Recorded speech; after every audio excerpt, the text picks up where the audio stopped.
Hola, bienvenidos al programa de radio de 48 días pro vida. El día de hoy vamos a hablar un poco de la comunión en la mano y cómo muchos de ustedes nos han pedido pues las bases eclesiales en base a documentos de la iglesia para poder hablar con sus sacerdotes y pedirles que por derecho que ustedes tienen se las den en la boca.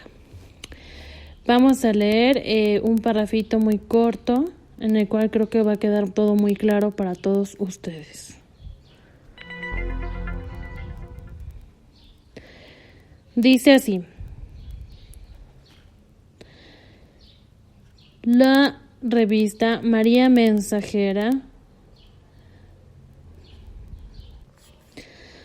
publicó este artículo que vamos a leer a continuación sobre cómo la comunión debe administrarse sin excepción alguna en la boca y de rodillas, salvo casos de invalidez dada la reverencia que exige la presencia real de Cristo en la Eucaristía, en cuya presencia real, cuando la consagración ha sido hecha con fe e intención de consagrar, creemos firmemente.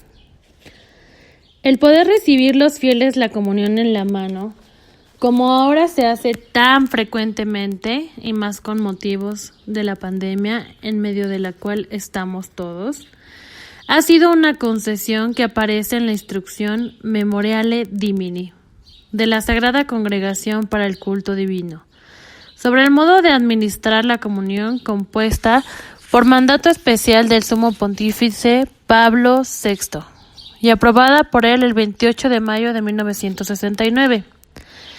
Y lleva la firma del cardenal Gut, prefecto, y de Monseñor Aníbal Bugnini, secretario. Para justificar la comunión en la mano, la instrucción nos recuerda también que en otros tiempos se permitió a los fieles tomar en la mano este divino alimento y llevarlo a la boca por sí mismos, y también en tiempos antiquísimos llevar consigo el Santísimo desde el lugar en que se celebraba el sacrificio. Apéndice 917.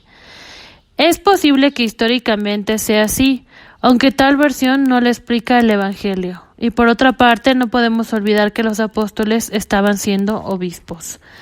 Pero ya la misma instrucción Memoriale Divine hace especial énfasis de algo importante.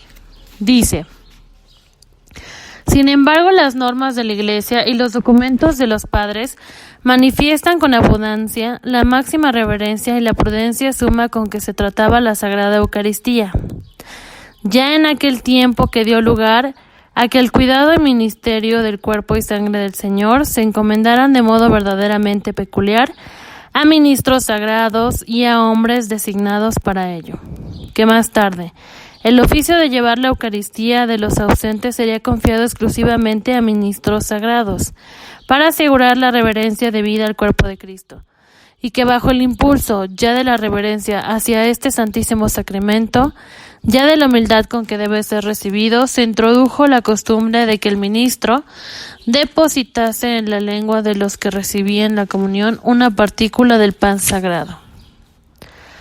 Y la misma instrucción sigue diciendo: este modo de distribuir la Santa Comunión en la boca, considerado en su conjunto el actual estado de la Iglesia, debe ser conservado, no solamente porque se apoya en un uso tradicional de muchos siglos, sino principalmente porque significa la reverencia de los fieles cristianos hacia la Eucaristía. Apéndice 918. Observen que el mismo documento, que incomprensiblemente va a conceder la comunión en la mano, reconoce la conveniencia de darla en la boca, no solamente por apoyarse en un uso tradicional de muchos siglos, sino porque significa la reverencia adecuada. En efecto, Santo Tomás de Aquino dice: por reverencia a este sacramento ninguna cosa debe entrar en contacto con la Eucaristía, salvo lo que está consagrado. y que por eso se consagran los corporales, el cáliz y las manos del sacerdote, entre otras. Y San Francisco de Asís afirma en su segunda carta a los fieles que solo los sacerdotes deben administrar el sacramento. Y Pío XII mantiene la misma opinión. Y el Sínodo de Rebén en el año 649 al 653 prohíbe la comunión en la mano.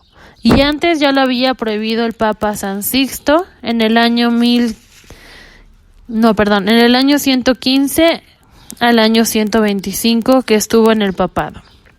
Y lo mismo el Concilio Dogmático de Trento, por creer que Cristo está presente hasta en las pequeñas partículas que se desprenden de la Sagrada Forma, como doctrina tradicional de la Iglesia, por decisión de los santos padres, pasando por concilios. Por eso se ordenó el uso de la patena y de la bandeja para dar la comunión a los fieles, para cuidar exactamente que ninguna partícula caiga en el suelo. Pero la misma instrucción, Memoriale Domini, lo reconoce cuando dice: con este modo de obrar, es decir, comulgar en la boca, se ha de considerar que es un uso común. Se garantiza con mayor eficacia la distribución de la Sagrada Comunión con la reverencia, el decoro y la dignidad que conviene para alejar todo peligro de profanación de las especies eucarísticas, en las que de modo singular el Cristo total e íntegro, Dios y hombre, se halla presente sustancial y permanentemente, y para tener finalmente, con los mismos fragmentos del pan consagrado, el cuidado diligente que la Iglesia ha recomendado siempre. Porque si dejas caer algo, piensa que es como si lo perdieses de tus propios miembros. Apéndice 918. ¿Qué verdad es esto? Se garantiza con más eficacia la reverencia debida a tan alto sacramento. ¿Quién no ha visto llevarse la sagrada forma de cualquier manera, con peligro de profanación? Sobre todo en las misas de niños. La comunión en la mano además se presta a enormes profanaciones, pues a través de la misma se consiguen fácilmente formas consagradas para las misas negras, que hoy proliferan por doquier. ¿Quién no ha oído casos de profanación que producen enorme tristeza? Las iglesias o sectas no católicas que comulgan en la mano no creen en la presencia real de Cristo, en la Eucaristía, por lo que su forma de proceder en estas cosas es absolutamente lógica. Y este es uno de los peligros que tiene el comulgar en la mano: acabar perdiendo la fe en la presencia real de Cristo en la Eucaristía. Es no conocer nuestra psicología humana. Lo que se respeta, se valora y aprecia. Lo que se manosea y toca de cualquier forma termina por no valorarse. Por esto, las niñas de Garabandal pusieron el dedo en la llaga cuando dijeron aquel 18 de junio de 1965, pocos días antes de abrirse por Juan XXIII, el Concilio Vaticano II: a la Eucaristía cada vez se le da menos importancia. Y es que la Virgen sabía que 4 años más tarde se aprobaría algo muy peligroso.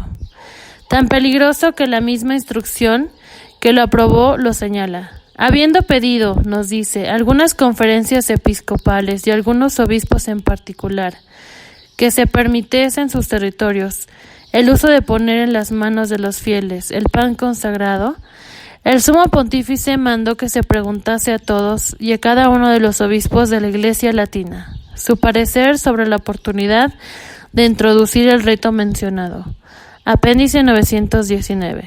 Interviene, por tanto, el Papa Pablo VI, que dice: un cambio en cosa de tanta importancia que se asienta en una tradición antiquísima y venerable, además de tocar a la disciplina, también puede traer consigo peligros, que se teme podrían surgir de nuevo modo de administrar la comunión. Y alguno de los lectores del presente libro, en este caso, pues, el libro que contiene este artículo de la revista, se preguntará: ¿a qué peligro se refiere Pablo VI? Él mismo los advierte: a saber que comulgando en la mano se llega a la profanación del mismo sacramento, o a la adulteración de la recta doctrina. Y yo añadiría, y a la pérdida de la fe en la presencia real de Jesús y en la comunión. Como consecuencia de todo lo expuesto, se hizo una encuesta y el resultado fue que la mayor parte de los obispos estimaron que no se debía cambiar la disciplina urgente, más aún que el cambio será dañino, tanto para la sensibilidad como para el culto espiritual de los mismos obispos y de muchos fieles. Apéndice 920. Y el Santo Padre dio por concluido el problema diciendo: en consecuencia, la sede apostólica exhorta calurosamente a los obispos, sacerdotes y fieles que se conforten diligentemente a la ley vigente y nuevamente confirmada, tomando en consideración el juicio dado por la mayor parte del episcopado católico, la forma empleada por el rito actual de la Sagrada Liturgia y también el bien común de la misma Iglesia. La Santa Sede rechazó, pues,